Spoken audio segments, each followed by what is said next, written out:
El primer trabajo realizado en Chile utiliza una métrica que ellos definen como pulso. El pulso ya había sido propuesto con anterioridad, sin embargo, como una medida, un indicador genérico que habla sobre la actividad que tienen distintas partes de una ciudad. Sin embargo, originalmente se dejaba este concepto abierto como actividad. Aquí estos autores lo que hacen es definir esa actividad en términos de una distancia, de tal forma que el pulso viene a jugar un papel como una medida de expulsión de los habitantes de una región. Concretamente ellos lo definen eh, como el pulso P, que depende del tiempo, es decir, es una medida que varía a lo largo del tiempo. De una ubicación I es la distancia que tienen en promedio los residentes de esa ubicación I, dado un instante T de la semana. ¿Por qué se maneja esto como una, una medida en términos de un instante en la semana? Esto se hace porque hay un ciclo de nuestras actividades a lo largo de la semana. Normalmente este ciclo suele ser igual o parecido entre semana, los días laborales, quizás con algunas diferencias los viernes, por ejemplo, o los lunes, ¿no? Mucha gente hace su mandado el lunes, otros el fin de semana. Y por ejemplo, los días de fin de semana son muy distintos a lo que hay entre los días laborales. Bien, entonces esta medida que podríamos pensar como de flujos externos, como lo vemos en la imagen representa la Ciudad de México. Vemos distintas alcaldías como la Miguel Hidalgo y Xochimilco, donde no necesariamente sus habitantes se encuentran en la misma ubicación. Puede ser que los habitantes de Miguel Hidalgo a lo largo de la semana estén en lugares más lejanos, mientras que los de Xochimilco quizás están en lugares más cercanos, haciendo actividades locales, quizás sus trabajos tienden a ser locales. Sin embargo, bueno, esa imagen es únicamente con fines ilustrativos. Entonces lo que hacemos con el pulso, pues es en primer lugar inferir quiénes son residentes de una región y tomamos su casa como la ubicación respecto a la cual se van a estar moviendo. Sin embargo, bueno, por términos de protección a los datos del usuario, también es completamente válido y muchas veces sugerido utilizar el centroide del polígono que estemos utilizando. Por ejemplo, si estamos trabajando en la escala GEP, pues sería el centro de ese polígono. Bien, aquí lo que hicieron después estas personas de este trabajo fue pues graficar cómo evoluciona el pulso a lo largo de la semana. Y si ustedes notan, todos los días tienen un pico, particularmente los días entre semana. Y ese pico es más grande aproximadamente de las 12 a las 6 horas de la tarde, que es cuando seguramente muchos o muchas personas están desarrollando sus actividades laborales. Y posteriormente el fin de semana, estos picos como que se amortiguan. Las actividades sí suelen ser eh, un poco más parejas y más amplias. Si se dan cuenta, la distancia es más grande el fin de semana. Lo siguiente que hacen estas personas fue crear clústeres, agrupar eh, este tipo de trayectorias. Si ustedes se dan cuenta, hay un clúster muy interesante que entre semana el primer clúster, el rojo, parece ser que no se desplaza tanto. Sin embargo, el fin de semana es el que más se desplaza. En cambio, el clúster 4, que es el verde, entre semanas se desplaza mucho, prácticamente el doble que el primer clúster que comentábamos. Pero casi su movimiento entre semana llega a ser incluso menor que lo que ellos se logran desplazar entre semana. Muy similar a lo que comentábamos del estudio de las favelas en Brasil, donde los residentes de las favelas hacen trayectos de trabajo más largos, pero el fin de semana no hacen actividades diversas ni de gran alcance. Quizás aquí en este estudio de Chile encontraron algo similar. Lo siguiente que ellos hacen es contrastar estos clústeres que están basados en métricas de distancia, como lo es el pulso, con factores socioeconómicos. Y lo que observaron fue de que están compuestos, o su composición es de poblaciones distintas. Por ejemplo, el clúster que veíamos que era rojo, que se desplazaba poco entre semana y mucho el fin de semana, si se dan cuenta, tiene mayormente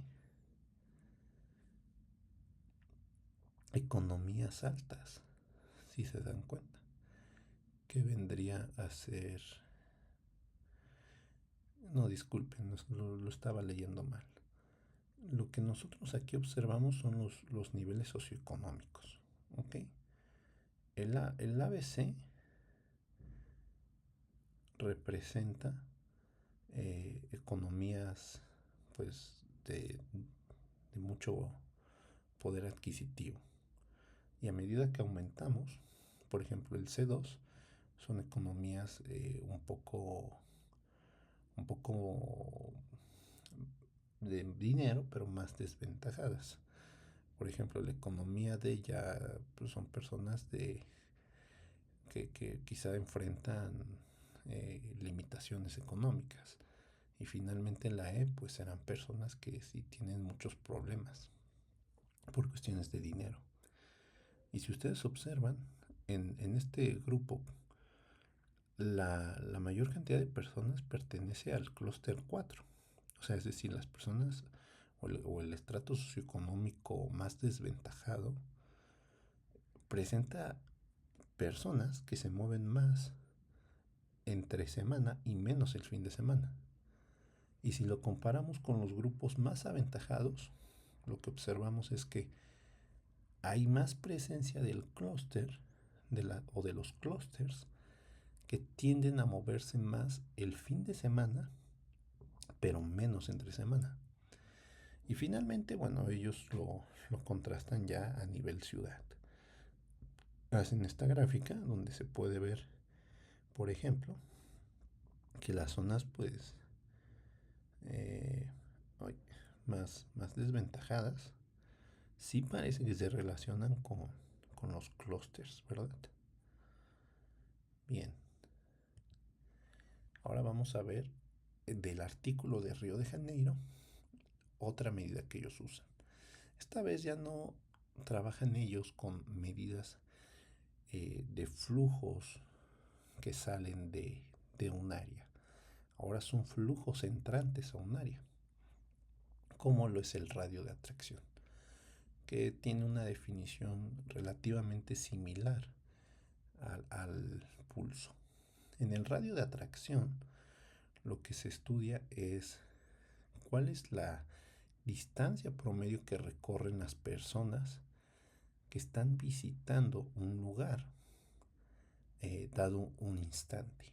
Si ustedes se dan cuenta, nuevamente esta definición se hace en términos temporales. La variable temporal suele ser algo de importancia. Y bien, pues aquí vemos en el ejemplo ilustrativo de la Ciudad de México. Es un ejemplo ficticio, no queremos decir que así sea. Puede ser que los visitantes a Xochimilco vengan de más lejos, seguramente. Eh, Mucha gente que va a comprar plantas, pues puede venir de cualquier parte realmente de la ciudad, por lo que quizás, bueno, esta narrativa imaginaria se ajuste, ¿no? A lo que suceda en Xochimilco. Y en Miguel Hidalgo quizás su radio de atracción es menor. Quizás personas que vivan por ahí cerca, que quieran ir a una agencia o algo parecido, pero que no tengan mayores motivos, ¿verdad?, de atraer gente que venga de demasiado lejos. Ahora, una medida un poco distinta, que ya no te habla de distancia, pero sí de diversidad, es la entropía. Y esta medida también es usada en el artículo de Río de Janeiro. Aquí ellos usan la entropía, en particular la entropía de Shannon, para medir la diversidad geográfica de los visitantes que llegan a una determinada zona. Un valor alto de esta entropía, la cual, bueno, ellos normalizan para que vaya de 0 a 1, pero un valor alto lo que nos estaría indicando es que los visitantes van a provenir de zonas variadas, zonas residenciales distintas y en proporciones equilibradas. Es decir, que si tú te encontraras en ese lugar y aleatoriamente hablaras con un visitante y luego con otro, esas dos personas seguramente vendrían de lugares diferentes. Por ejemplo, ¿no? Vamos a pensar nuevamente en el ejemplo de Miguel Hidalgo, que hablamos eh, quizás de una atracción debido a una agencia. Esa agencia seguramente va a atraer a las personas que se encuentran cerca de ahí. Y pues eso será a las alcaldías que rodean a Miguel Hidalgo. No necesariamente de otra gran variedad de alcaldías que podrían encontrarse más lejos. Sin embargo, comprar plantas en Xochimilco puede atraer a personas de muchísimos lugares, ¿no? Incluso de otros estados de la República. Entonces, bien, podríamos decir que esta medida de la entropía pues nos describe qué tan diversa es el área de origen de los visitantes. Y si ustedes se ponen a pensar, igualmente estas dos medidas, el radio de atracción y la entropía, dependen del conocimiento de dónde viven las personas. Ahora, lo que ellos hacen es similar a lo que se hacía en el estudio de Chile. Pues vamos a validar estas métricas de alguna forma, ver si presentan algún patrón o alguna relación con una variable externa, en este caso a la movilidad. Lo que ellos hacen pues son estos gráficos, donde por ejemplo comparan la entropía con el número de trabajos. Y si ustedes lo observan, pues es muy claro que eh, los, los clústeres que ellos realizan, porque también basado en estas métricas es que ellos realizan un proceso de agrupamiento. Pues estos clústeres sí son diferentes, sí tienden a estar ubicados de cierta forma con respecto al número de trabajos. Bien, lo que nosotros vamos a hacer en nuestro estudio propio, pues es inspirarnos en este trabajo de Chile y en este trabajo de Río de Janeiro para usar métricas o indicadores similares, pero aplicados a México. Porque como comentamos en la primera parte, hacer esto agrega un gran valor local. Y en particular, pues nosotros lo hacemos a nivel AGEP. Los indicadores de movilidad que nosotros consideramos son los siguientes. Consideramos el pulso y bueno, del pulso que es la medida 1 hacia la 4, lo hacemos en periodos de horas, ¿ok? Y lo hacemos en horas del día, aproximadamente de las 10 del día a las 6 de la tarde. consideramos todos los días de la semana y esos valores los agregamos. Al final los agregamos en una sola unidad a nivel AGEP. En trabajo futuro estaremos trabajando con estas variables de movilidad considerando su componente temporal, como lo han hecho los otros trabajos. Además del pulso, consideramos una medida que ninguno de estos trabajos usa, la cual es la entropía de dónde están ubicados los residentes a un determinado tiempo de una zona. Es decir, nosotros ya habíamos visto la entropía de los visitantes a una zona, pero también nos podemos preguntar sobre la entropía de los residentes. Es decir, los residentes de alguna JEP, qué tan variado es su posición en el espacio a un determinado momento. Y bueno, finalmente pues también consideramos el radio de atracción y la entropía de los visitantes que ya comentamos, pero también incluimos una adicional, que sería la distancia a una actividad primaria, como lo puede ser el trabajo y la escuela de los residentes de una zona.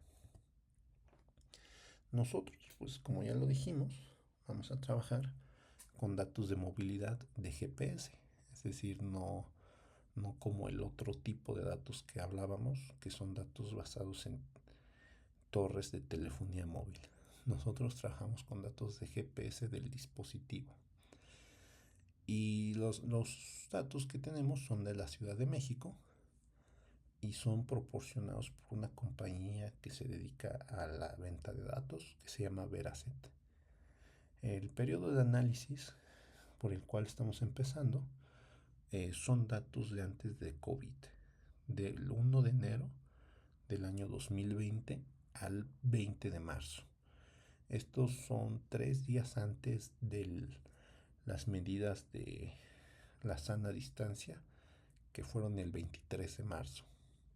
En estudios futuros contemplaremos expandir este análisis al año completo del 2020 o del 2021 y a más ciudades, no solamente a la Ciudad de México, otras ciudades de México también.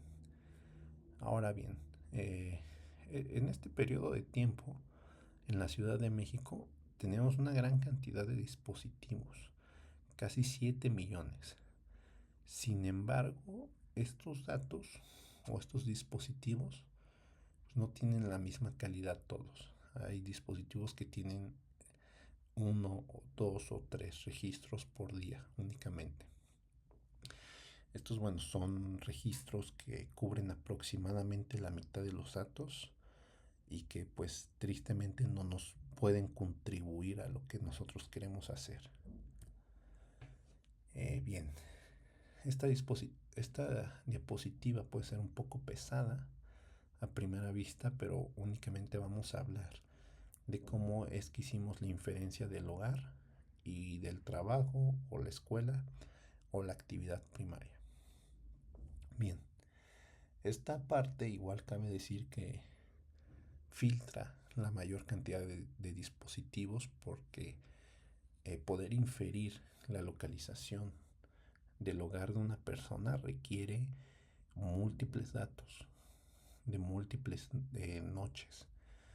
Usualmente en la literatura esto se hace basado en la zona más frecuentada en la noche para inferir el hogar. Para inferir la actividad primaria se suele hacer en horas del día durante días laborales. Bien, entonces, para identificar el hogar lo que hicimos pues fue hacerlo a nivel AGEP. No inferimos una localidad con coordenadas, sino que reducimos a todo a un centroide de una JEP. Y lo que hacemos es fijarnos en dónde fue que una persona fue observada durante más horas distintas entre las 12 de la noche y las 6 de la mañana. Y solamente aceptamos una ubicación nocturna cuando exista algún ganador en esas horas. Por ejemplo, si hubo 2 AGEPs que empataran, con 3 horas cada uno, pues esa noche no va a contribuir al proceso de selección del hogar. Porque podría ser una persona que, por ejemplo, esté trabajando como algún servicio de taxi. Bien, posteriormente lo que hacemos pues es definir el AGEP como hogar al que pues tenga mayor presencia, ¿no? O mayor frecuencia durante las noches entre semana en el periodo de estudio que cubrimos. Y la asignación se hace cuando un usuario cuenta con al menos 5 noches válidas. Es decir, si un usuario tiene 4 noches donde el AGEP coincidió, pues no lo contamos como un usuario exitoso para definir su hogar. Tiene que haber al menos 5 noches. Y en el 60% de las noches tiene que coincidir el AGEP. Es decir, que estamos viendo que el usuario en las noches se queda en el mismo lugar. Porque de otra manera, pues podría ser que estemos hablando de algún turista. Bien, este procedimiento lo que nos permite es identificar los usuarios que tienen una residencia consistente y recurrente. Pero de los casi 7 millones de datos, se nos filtra todo a únicamente 265,000 dispositivos. Estos dispositivos son los que vamos a estar trabajando para la mayoría de las métricas. Los vamos a utilizar para las 4 primeras métricas que propusimos. La quinta es la única que va a realizar un filtrado extra. Y ese filtrado pues va a consistir en los usuarios que presenten una zona de actividad durante el día consistente, ¿verdad? Que sea recurrente. Bien, la ubicación de la actividad primaria se hace con la misma lógica, pero en vez de usar horas nocturnas, lo hacemos de las 11 de la mañana a las 4 de la tarde y igualmente en días laborales. En este caso, bueno, para no tener un filtrado igualmente de agresivo, lo que hacemos es definir un umbral. En vez del 60%, lo suavizamos al 40%. Ya que además, pues bueno, en el día las actividades pues pueden ser un poquito más variadas. Entonces, de esta manera, pues reducimos el filtrar demasiados usuarios. Bien, vamos a ver algo interesante. Estamos adelantando aquí un poco los resultados. Sin embargo, bueno, no es demasiado. Nosotros ya hablamos que calculamos las métricas de movilidad. Y esto lo hicimos una vez que ya conocíamos el hogar. Y posteriormente, estas métricas de movilidad las agregamos a un nivel AGEP, es decir, a una unidad espacial. Y si se dan cuenta, aquí ya observamos algo muy interesante. Y es que la imagen de la derecha parece contrastar completamente con la imagen de la izquierda. En la imagen de la izquierda teníamos lo que veíamos en un inicio en la parte 1, el índice de marginación de CONAPO del 2020 a nivel AGEP, donde veíamos que había zonas mayormente céntricas con un nivel muy bajo de marginación. En cambio a la derecha lo que tenemos es al revés. Esas zonas que están pintadas mayormente de un verde muy fuerte, aquí están pintadas de un rojo muy oscuro, que nos dice que entonces las personas que viven en AGEPS con marginación muy baja tienen un pulso muy grande.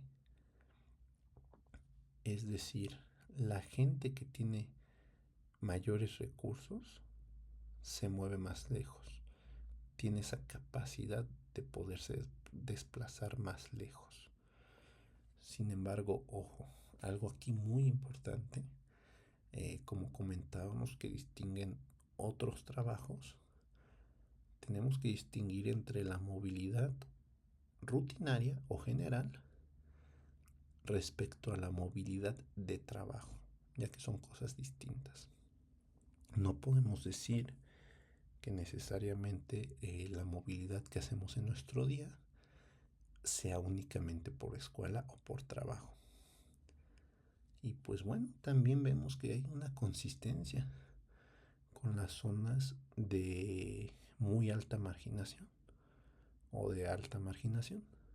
Esas zonas como que es al revés, como que son verdes, que significa que su movilidad es más corta. Y bueno, pues vamos a continuar con lo siguiente.